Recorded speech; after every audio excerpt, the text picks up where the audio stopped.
Hello and welcome to VOA's Red Carpet. I'm Jackson Mvunganyi. This week on the Red Carpet, we chat with Sierra Leonean rap artist Kao Denero about his new album that pays tribute to Africa's Pan-African heroes.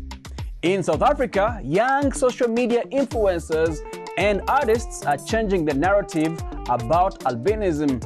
We also visit Kenya's female gamers. Those stories and more right here on the Red Carpet. Let's go.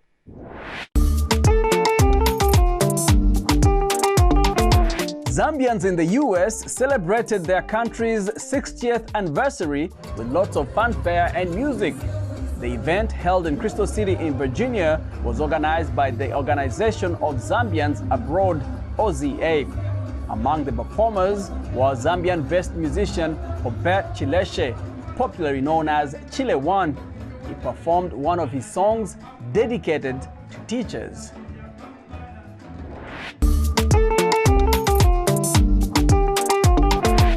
Sierra Leonean hip-hop artist Kao Denero has been making waves on the African music scene for over 20 years, using his voice to speak out on social and political issues in his country.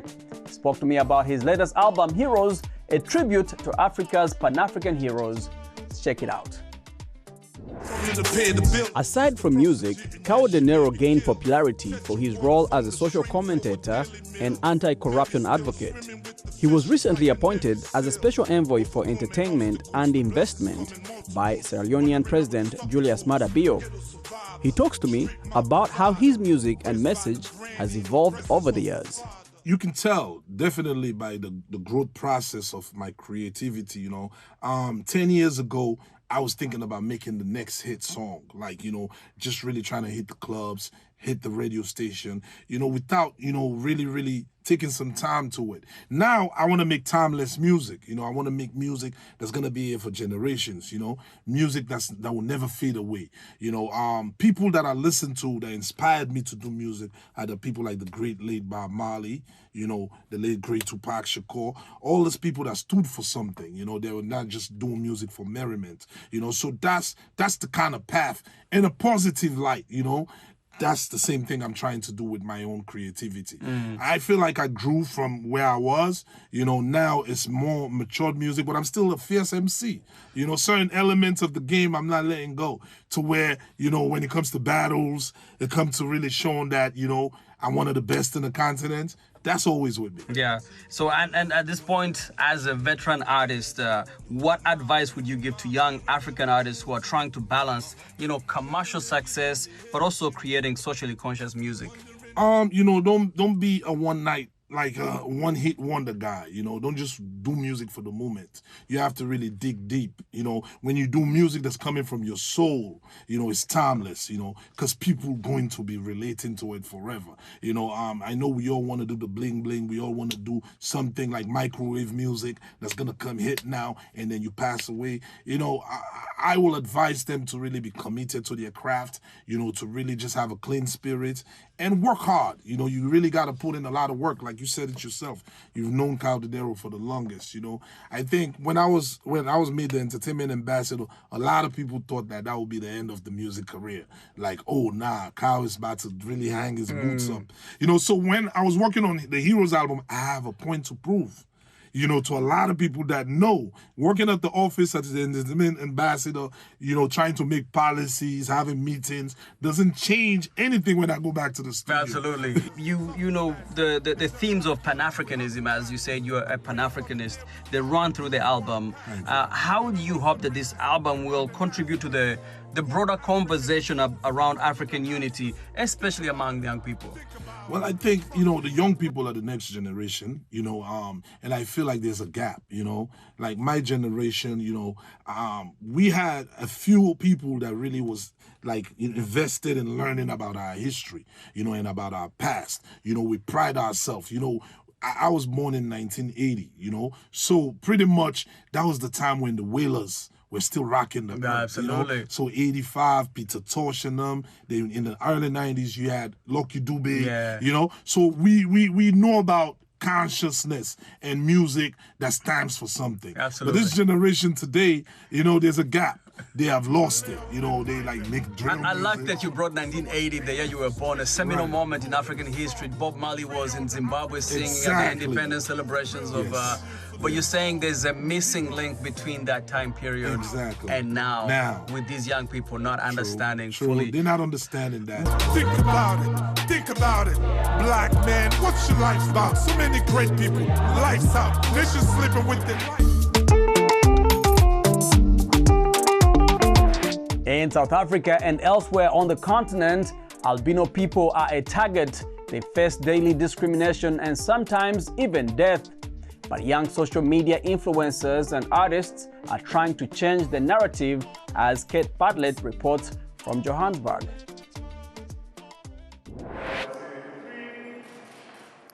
The paintings, drawings and photographs in this exhibition at a Johannesburg gallery all have one thing in common. They depict people with albinism, as portrayed by artists with albinism, like Athonkosi Kwinana. My self-portraits basically looked at ideas of power. They told my stories of living with albinism. Albinism is a rare genetic condition caused by a lack of melanin. Skin and hair lacks pigmentation, and those with the condition often suffer from poor eyesight. But as rights advocate Mpho Chape explains, the condition is often misunderstood in South Africa, where racial tensions still prevail. You are white but not white enough to be white, and black but not black enough to be black. So you are always in that space. In Africa, myths abound about albinism, often spread by traditional healers. They are kidnapped and mutilated for their body parts for use in traditional medicine. Some people even believe they can cure HIV/AIDS by having sex with a person with albinism. We are either good luck and they can, take our body parts, or they can kill us because they say we are bad luck. But either way, we get killed. That was Abongile Kantine, a disability inclusion consultant who works on challenging these misconceptions. Members of Gen Z are also trying to portray albinism in a different light. These are some of the members of the A Squad, a group of social media influencers who met at a school for visually impaired children. When we decided to open an account just to de-stress from our exams, because we've always loved making TikToks, so we decided why not just make a TikTok account just for fun. And we didn't expect the video to get much views. But to their surprise, it went viral, and videos of them dancing to Amapiano music have now had over 50 million views. And their videos are opening doors. The A Squad recently did a fashion shoot for a well-known South African designer. The comments haven't always been kind, but Ramon says she and her friends are undeterred by the trolls. Kate Bartlett, VOA News, Johannesburg, South Africa.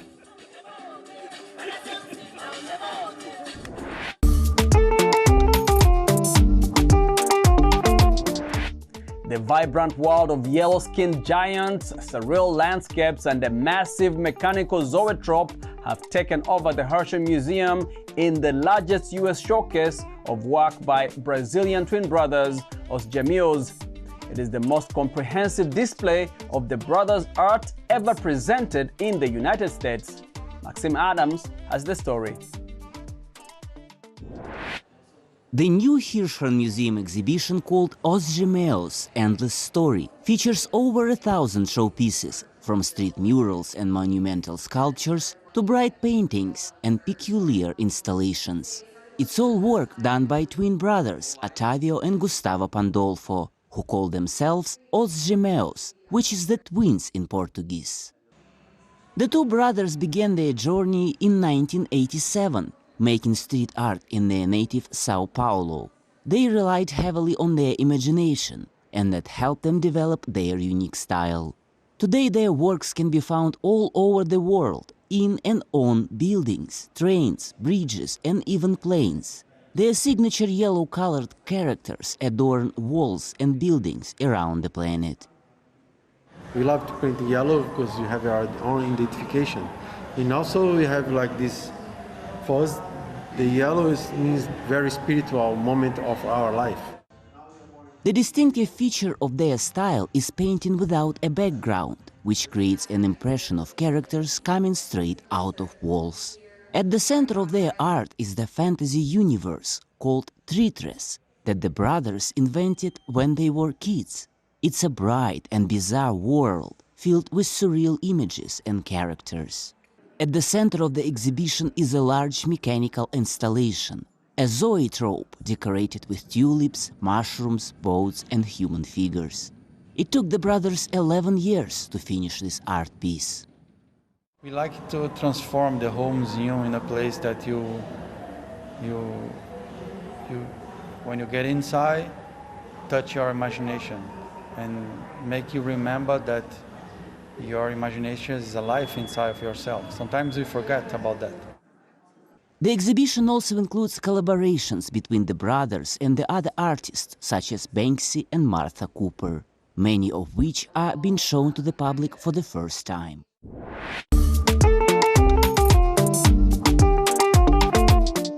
Kenya is one of the 16 African countries that have organized female gamers competitions. Kenya's competition attracted at least 10 female gamers competing for a chance to represent the nation in the Democratic Republic of Congo next month. Mohamed Yusuf has the story.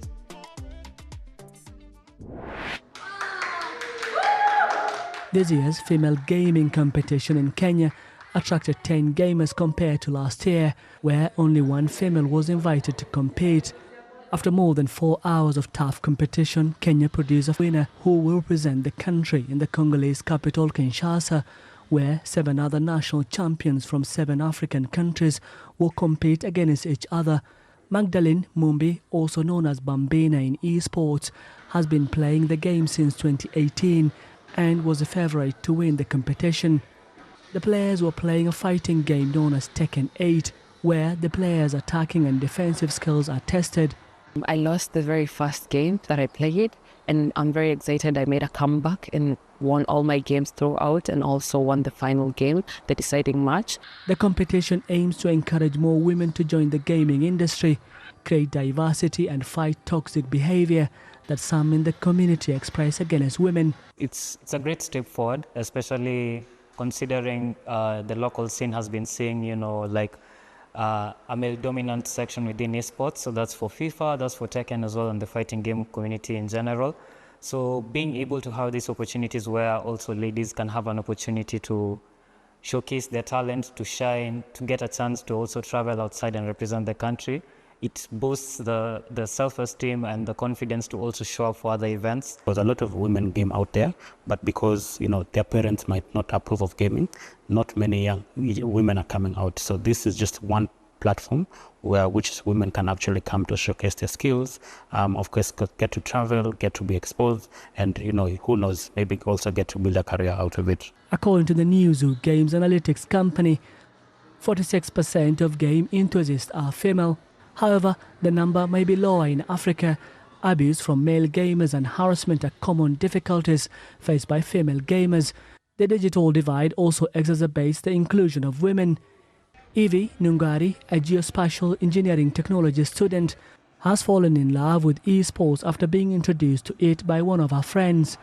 After a year, she says she's improving, and in a year or two, she hopes to compete for a prize. With every day learning the game, I'm making so much progress because right now I can compete with other females.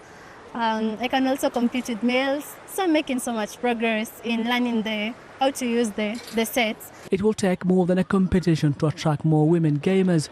The gaming community knows it must also drive positive change by promoting diversity and inclusivity in the ever-expanding and growing esports sector.